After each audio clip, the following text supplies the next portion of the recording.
کچھ جانور قدرتی آفات کو پہلے ہی جانچ لیتے ہیں اور اگر آپ ان کے رویے کو سمجھ لیں تو شاید آپ اپنی جان بھی بچا سکتے ہیں۔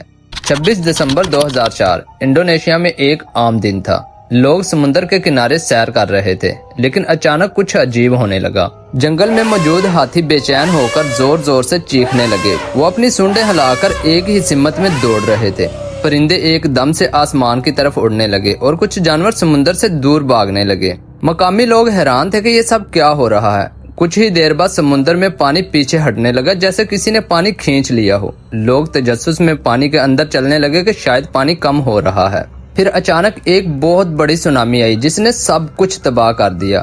اس سونامی میں تقریباً 1,60,000 لوگ جان سے گئے، جبکہ حیران کن طور پر جانوروں کی ہلاکتیں نہ ہونے کے برابر تھی کیونکہ وہ پہلے ہی محفوظ مقامات پر پہنچ چکے تھے۔ سائنس کہتی ہے کہ جانور زلزلے سے پہلے زمین میں آنے والی چھوٹی وائبریشنز کو محسوس کر سکتے ہیں، جیسے ہوا میں دباؤ کی کمی، زمین میں معمولی کپن اور برقی مقناطیسی تبدیلیاں۔ تو دوستو، آپ کے خیال میں یہ سب صرف اتفاق ہے یا پھر اللہ کی دی ہوئی ایک خاص صلاحیت؟ کمنٹ میں ضرور بتانا۔